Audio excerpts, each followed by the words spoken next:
Oke.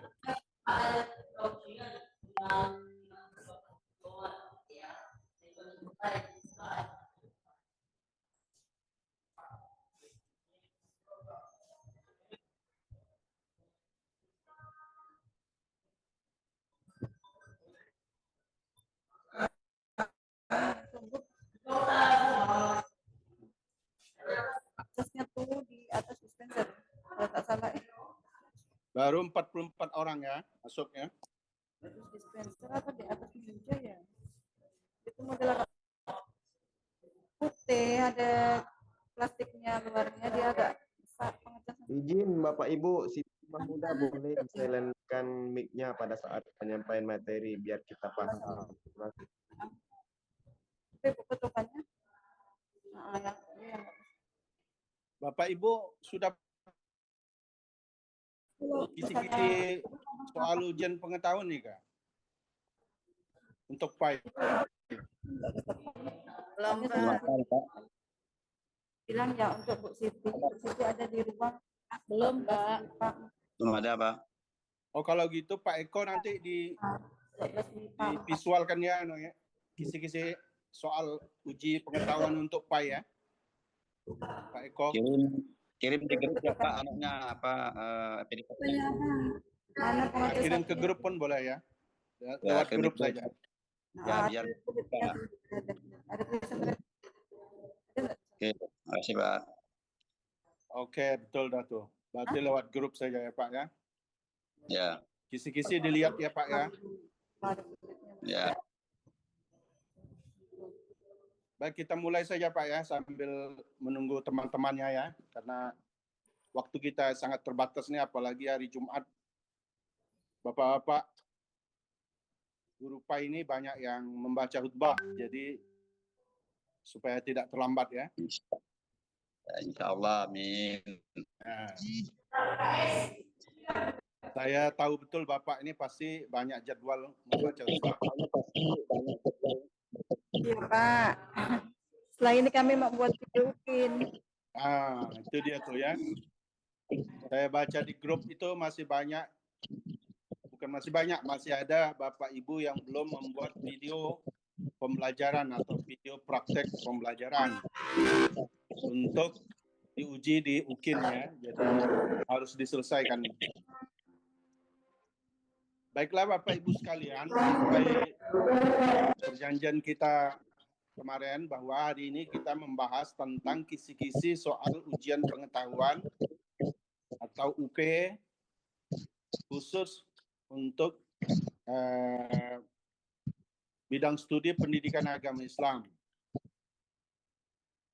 Bidang studi pendidikan agama Islam. Kalau kita lihat tabelnya ini Bapak Ibu, ada beberapa jalur tabel. Yang pertama itu nomor, kemudian ada kompetensi lulusan PPG, kemudian ada subkompetensi lulusan PPG, kemudian ada konten, ada pedagogi atau teknologi, kemudian ada indikator,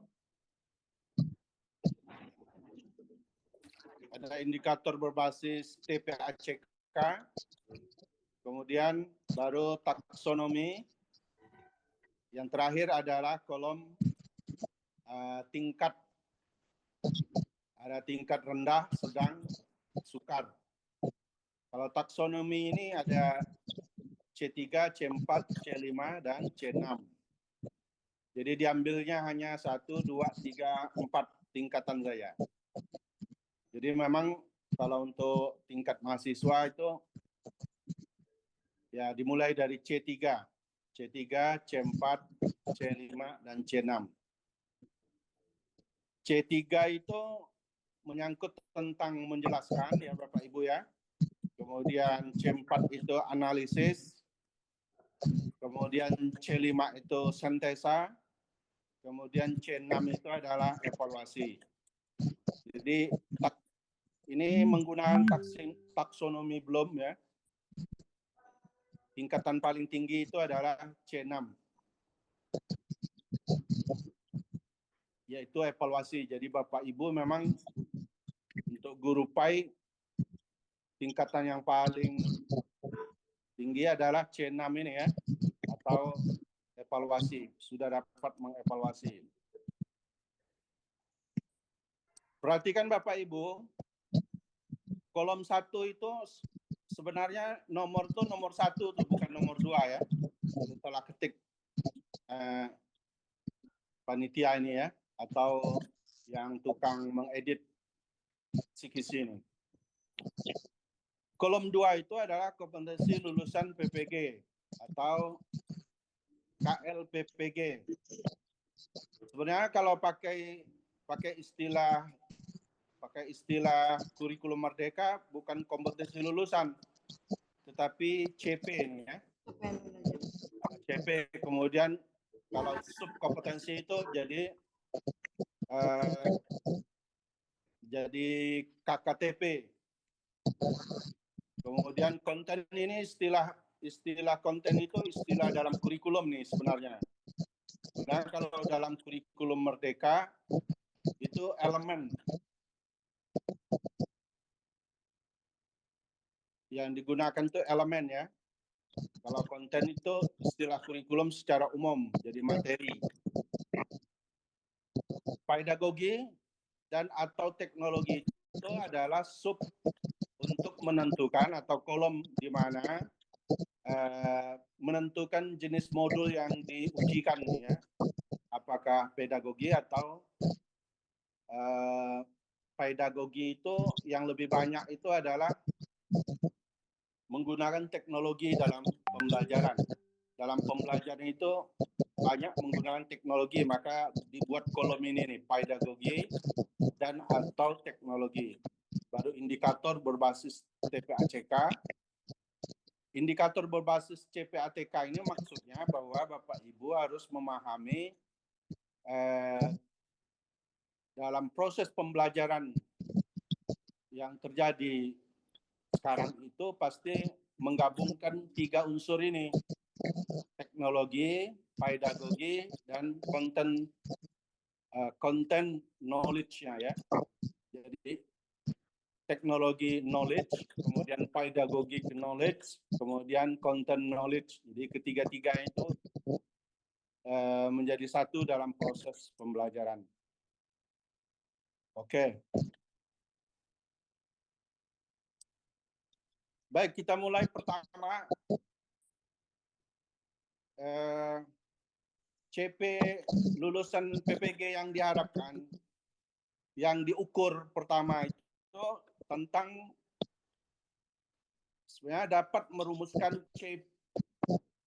merumuskan TP-nya, tujuan pembelajaran sebagai satu kesatuan yang utuh yang melingkupi pengetahuan, sikap, dan keterampilan. Jadi kalau peserta PPG ini dapat merumuskan TP, baik itu aspek pengetahuan, kemudian sikap, dan aspek keterampilan. Ada berapa syarat merumuskan TP itu, Pak? Bapak Ibu?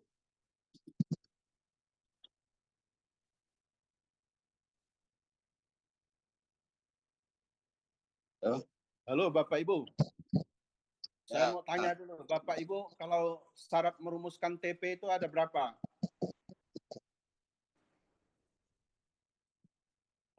Ada yang bisa jawab? Satu saja.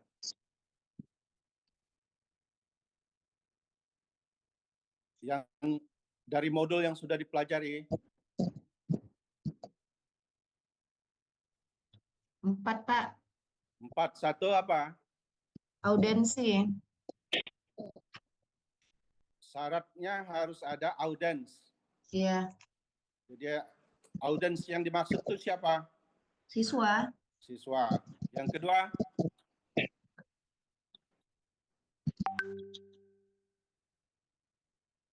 Yang kedua apa, Bu? behavior. Behavior itu perilaku yang mau diukur.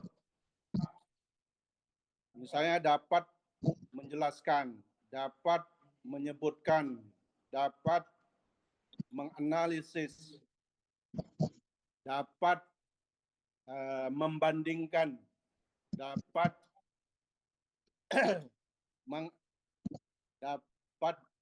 pokoknya dapat itu adalah behavior, perilaku yang mau diukur. Yang ketiga adalah condition. Condition itu adalah situasi belajar. Nah, Bapak Ibu nanti akan menggunakan situasi belajar menggunakan model apa? Apa PBL, PJBL, apa model diferensiasi, apa model TPACK. Itu adalah condition atau strategi pembelajaran apa ya? Menggunakan strategi pembelajaran aktif yang terdiri dari misalnya banyak strategi pembelajaran aktif untuk digunakan dalam proses belajar sesuai dengan materi yang akan diajarkan. Baru yang keempat adalah degree-nya. Degree itu tingkatan yang mau diukur. Misalnya melalui strategi reading aloud, siswa dapat membaca Quran surah Al-Fatihah ayat 1 sampai 5 dengan tartil. Nah, dengan tartil itulah degree-nya ya Bapak Ibu ya. Jadi degree itu tingkatan yang mau diukur. Nah, kalau Bapak Ibu mampu merumuskan tujuan atau indikator dalam pembelajaran itu, maka untuk CP yang pertama ini atau kompetensi lulusan PPG ini mudah Bapak Ibu kuasai nanti. Nah, apa subkompetensi lulusannya? Nah, tadi itu yang sudah saya jelaskan, merumuskan tujuan, merumuskan indikator.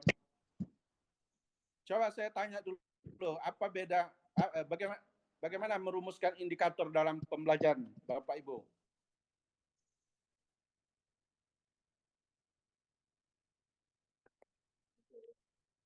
Bagaimana Bapak Ibu? Ada yang bisa jawab?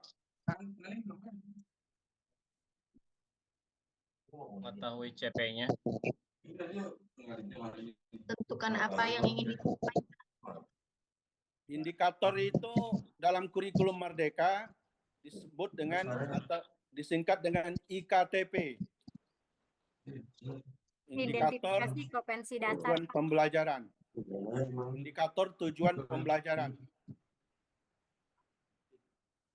Perinci apa yang diharapkan siswa, Pak Sam? Ya, boleh. Perinci. Pahami kompetensi dasar, Pak. Ya, boleh. Tentukan Indikator. apa yang ingin dicapai.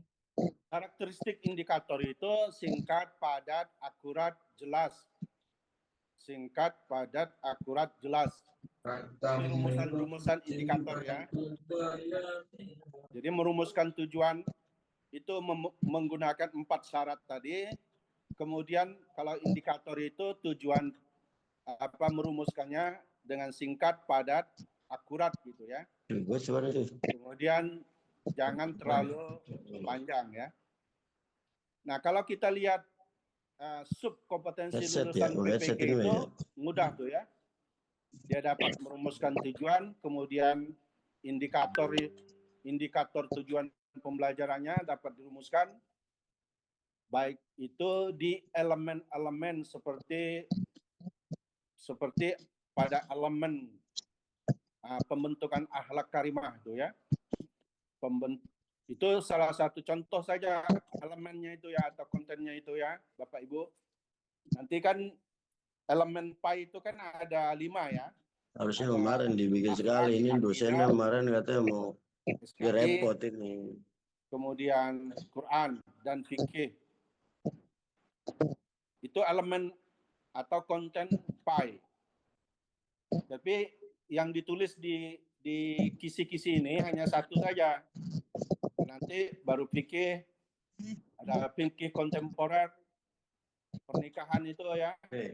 Kemudian hadis, ada kriteria hadis, ada konsep takdir, ayat mukamat dan ayat mutasabihat. Nah, itu adalah contoh-contoh konten atau elemen PAI yang Bapak Ibu nanti akan merumuskan TP dan IKTP-nya atau indikator tujuan pembelajarannya. Kemudian pedagogiknya itu menentukan rumusan tujuan yang baik itu sikap, pengetahuan, menggunakan teknologi apa di situ nanti.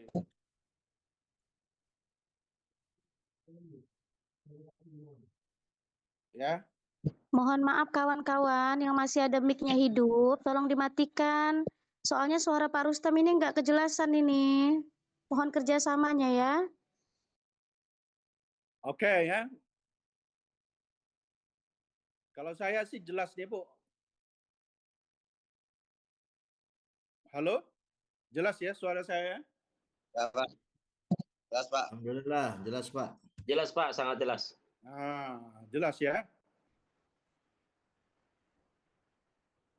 Oke, kalau dilihat kisi-kisi, saya ulangi ya, kalau dilihat dari kisi-kisi uji pengetahuan ini, maka ruang lingkupnya itu yang perlu Bapak Ibu lihat itu pertama adalah subkompetensi lulusan, kemudian konten, kemudian indikator TPACK-nya itu, dan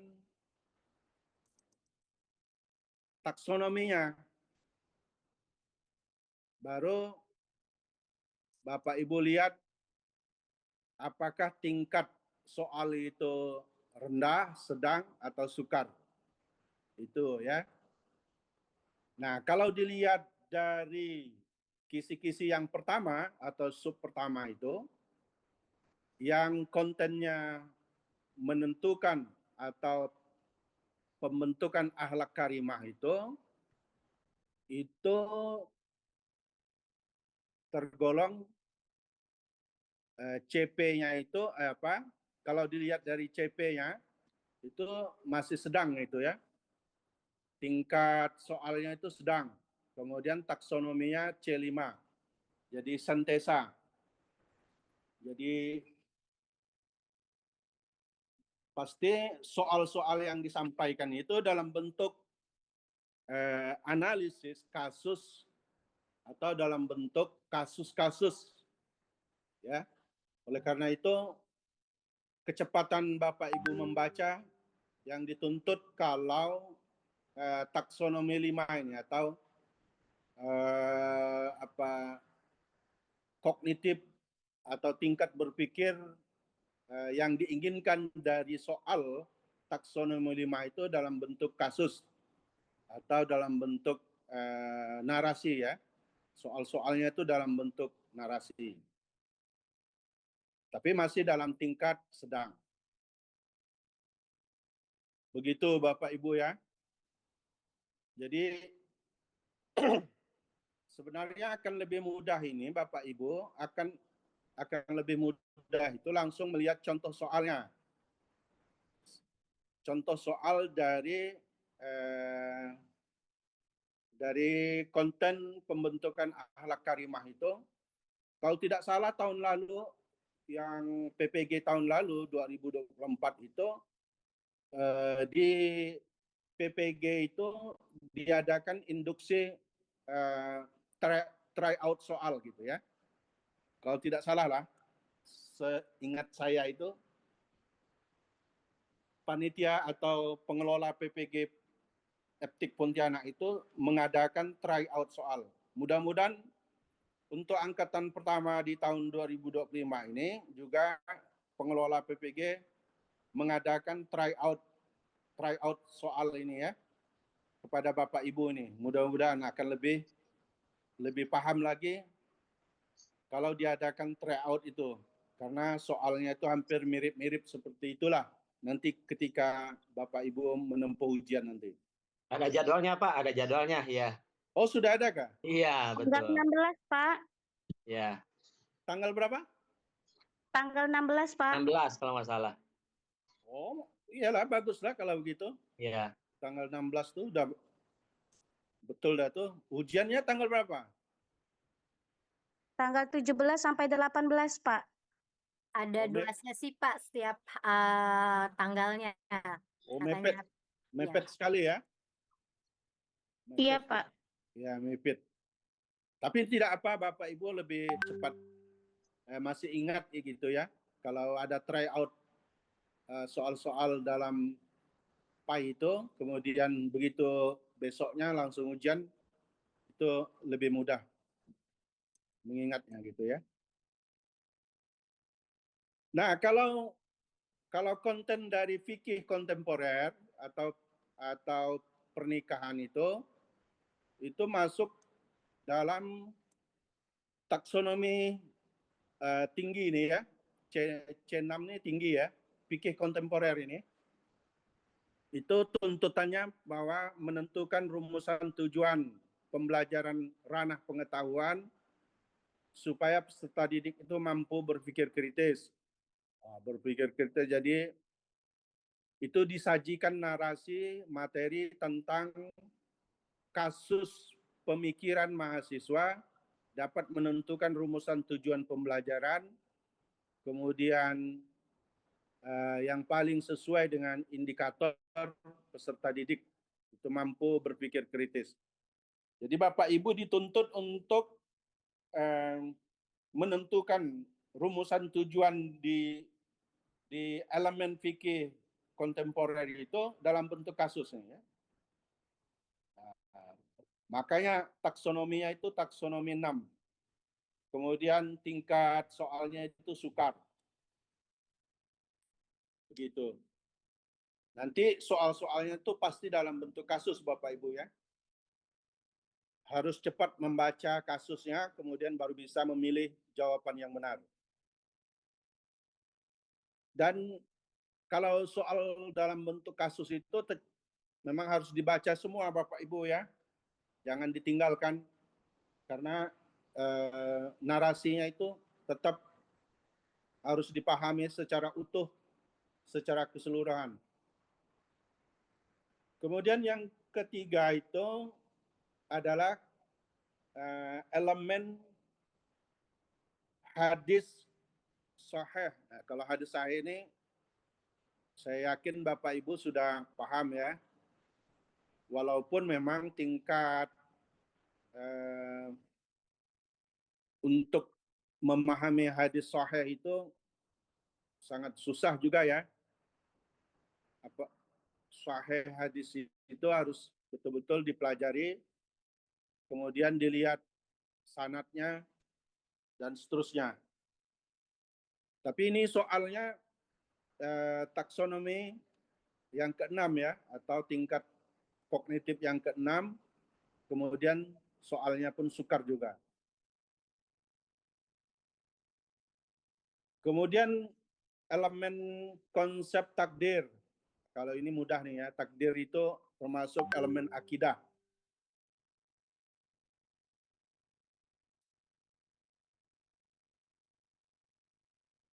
Kemudian taksonominya itu adalah C5. Kemudian tingkat berpikirnya sedang atau kesukarannya sedang. Kemudian ada elemen ayat-ayat muhkamat dan mutasyabihat. Itu membedakan itu agar Bapak Ibu itu dapat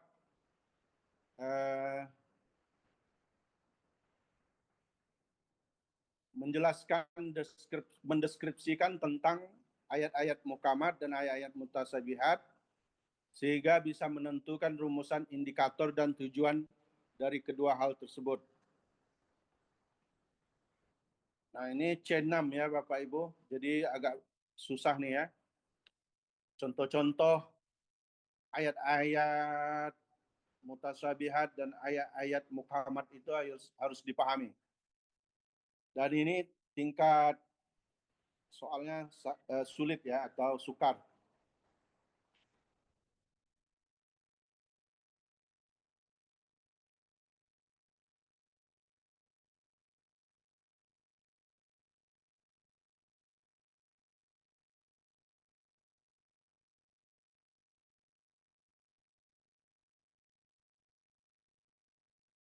Jadi itu ya Bapak Ibu ya, untuk untuk CP yang pertama tuh ya. Jadi mampu merumuskan tujuan dan indikator tujuan pembelajaran. Jadi mampu merumuskan TP dan mampu merumuskan CP, IKTP. Jadi ada 6, 1, 2, 3, 4, 5, 6. Ada 6 elemen yang dibuat soalnya nanti. Kemudian tingkat taksonominya ada 5, ada 6. Kemudian sedang dan sukar itu tingkat soalnya atau kesulitannya. Baik, kita lanjutnya yang kedua Bapak Ibu. CP yang kedua itu mampu menguasai dan mengembangkan materi ajar. Jadi yang pertama tadi itu mampu merumuskan TP dan IKTP. Kalau yang kedua itu mampu menguasai dan mengembangkan materi ajar.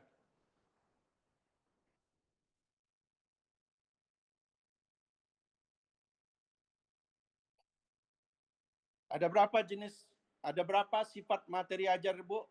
PAI itu, Bu? Bapak Ibu? Ada yang bisa 5. jawab? 5, Pak. Ada 5. Ya. Pertama, Akidah. kalau itu jenisnya. Oh, itu jenis. Konsep. Apa sih konsep? Oke. Jadi dalam mengembangkan materi ajar itu pertama harus tahu dulu sifat materi, jenis materi, sifat materi, dan dapat mengurutkan materi. Itu 3 itu syarat dalam mengembangkan materi. Jenis materi ada 5, akidah, akhlak, hadis, Quran ya, atau Quran, hadis, SKI dan fikih. Kalau sifat materi itu ada 5 juga. Ada bersifat konsep, ada bersifat prinsip, ada bersifat prosedur, kemudian fakta, data, dan bersifat general. Kalau Bapak Ibu mengurutkan materi PAI itu bagaimana caranya?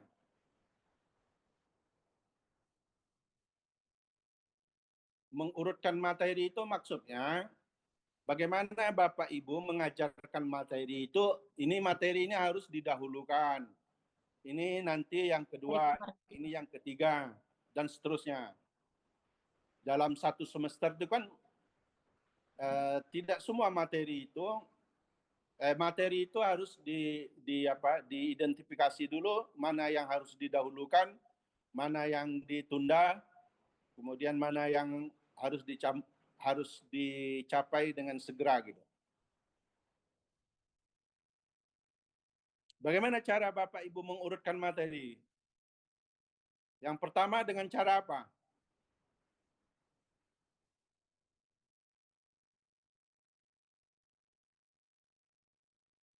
Konsep.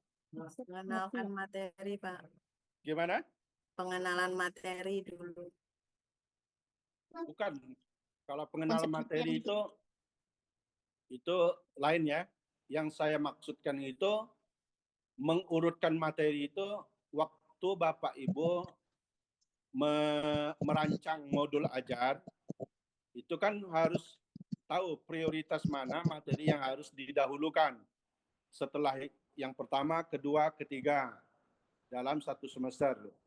Biasanya itu analisis materi ajar untuk mengurutkan itu harus dilakukan guru sebelum merancang modul ajar.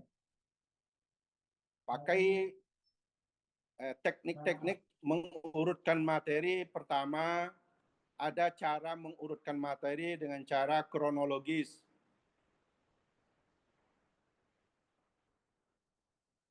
Apa tuh kronologis tuh? Mengurutkan materi berdasarkan urutan waktu. Kalau materi-materi PAI yang berdasarkan urutan waktu itu materi apa, Pak? jenis materi apa? Kronologis, Pak. Ya? Itu jenis materi SKI.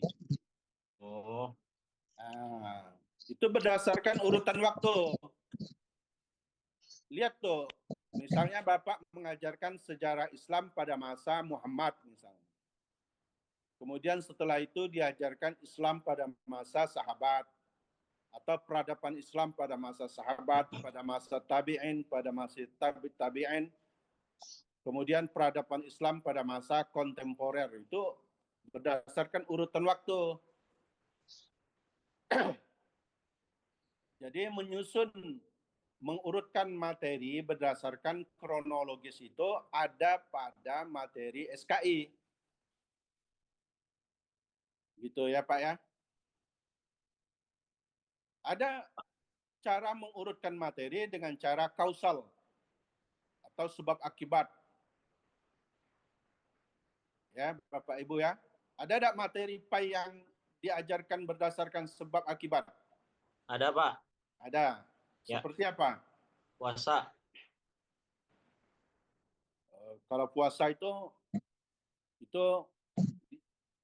ya bisa ya. Akidah, Pak. Muamalah termasuk sebab akibat.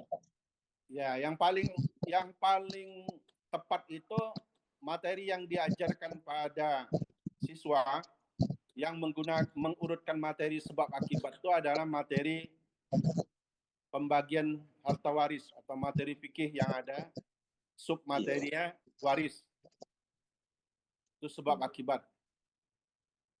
Kemudian ada materi yang disusun berdasarkan struktural atau struktur materi. Ya, struktur materi. Misalnya Bapak Ibu itu pasti mengajarkan pengertian dulu, kemudian dalil. Dalil itu ada dua, dalil nakli, dalil akli, dalil nakli. Kemudian setelah itu mengajarkan tentang Prosedur. rukunnya, syaratnya, kalau mengajarkan tentang sholat, puasa, zakat, dan seterusnya. Nah itu mengurutkan materi berdasarkan struktur. Ada juga mengurutkan materi itu berdasarkan rasional,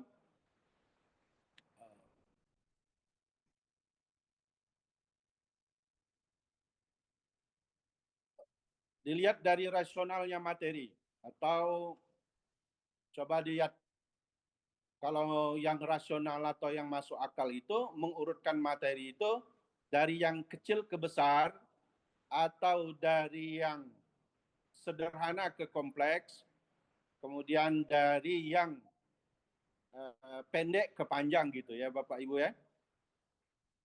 Itu rasional.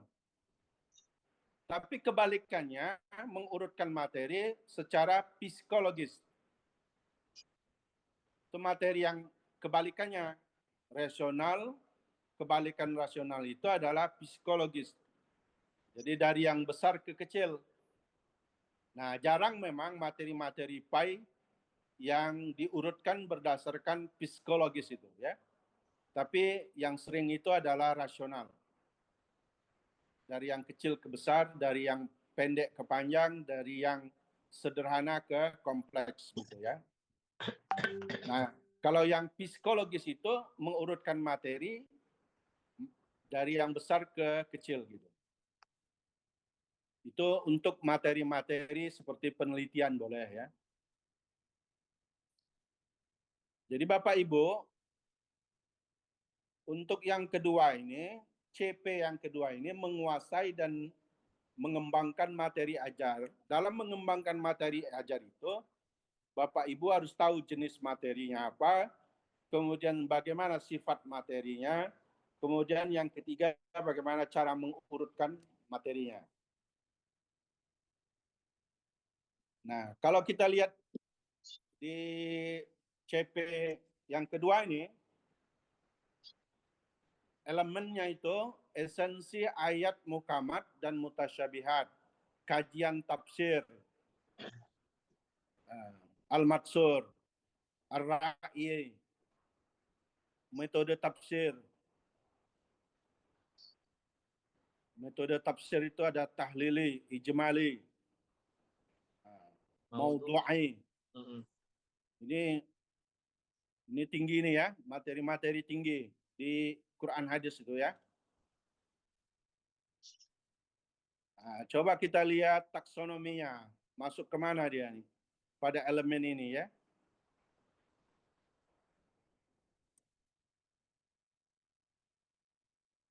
Oh, ini C4 saja Bapak Ibu ya. C4.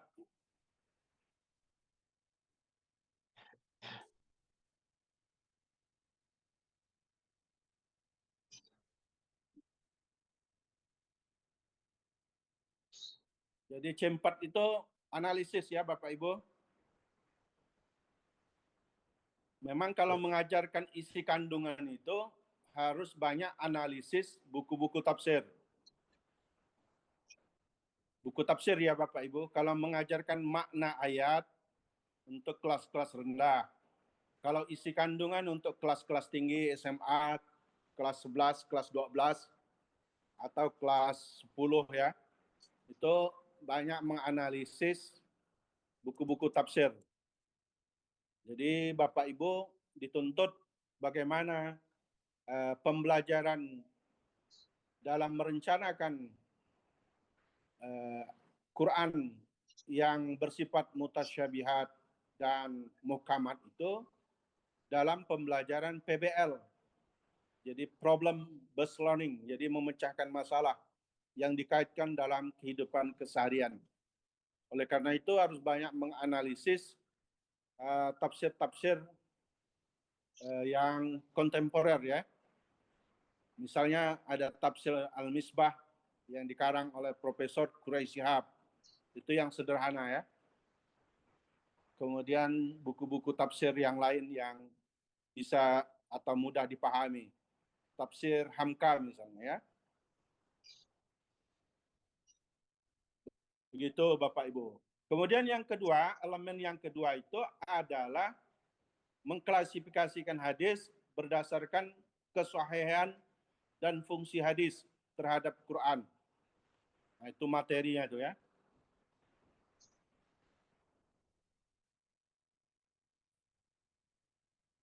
Nah, kalau dilihat tujuan pembelajarannya, maka Bapak Ibu harus bisa mengklasifikasi hadis dengan pendekatan PJBL nih, Project Based Learning.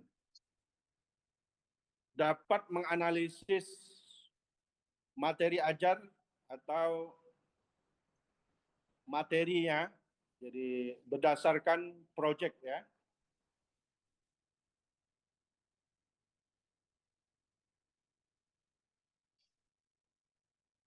Ini agak susah, kalau project based learning ini memerlukan waktu yang lama. Walaupun tingkat kognitifnya adalah 4 ya. Jadi C4 itu menganalisis juga, kemudian soalnya, tingkat soalnya sedang. Jadi Bapak Ibu mudah nih jawab. Kemudian ada elemen fikih kontemporer. Pemikiran tentang zakat produktif, pemberdayaan bank syariah, konsep riba, kemudian ekonomi Islam, dan hak-hak rakyat dalam perspektif Islam. Nah, ini kalau dilihat nih pembelajaran ini, pembelajaran yang harus mendalam nih ya, menggunakan model pendekatan deep learning yang menggabungkan dari tiga pendekatan ya. Kemudian C3 ini ya, menjelaskan saja nih. Kalau menjelaskan nih C3, kemudian tingkat kesukaran soalnya mudah nih ya. Mudah Bapak Ibu ya.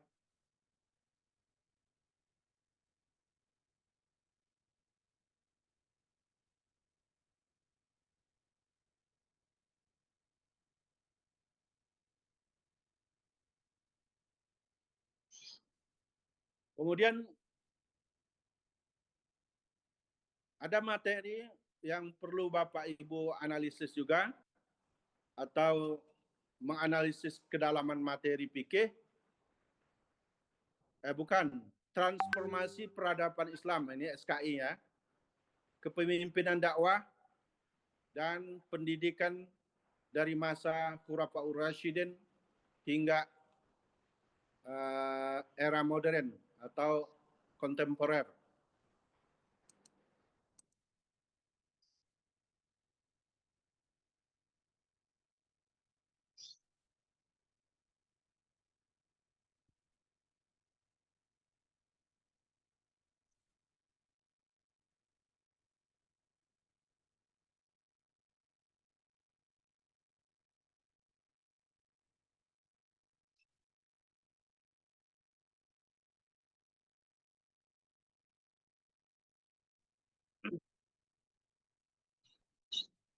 Hilang Pak, suaranya Pak. Assalamualaikum Pak. Hilang suaranya Pak.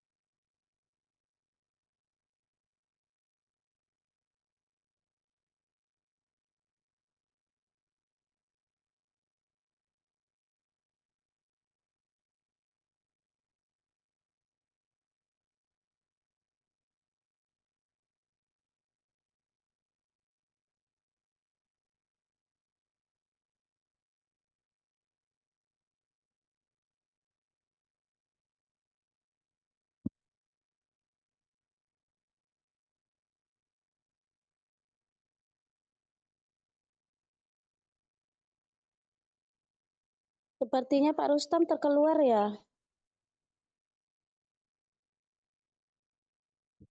Iya, kayaknya keluar Pak Rustamnya. Nggak ada soalnya nama beliau di peserta. Iya, Hanya tinggal terputus 46. kayaknya. Terputus beliau tuh, jangan.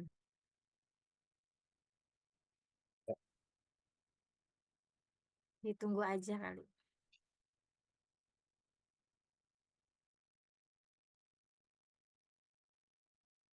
Yang Bu, masih keluar mungkin jaringan kali Bu. Nah, bagi dua.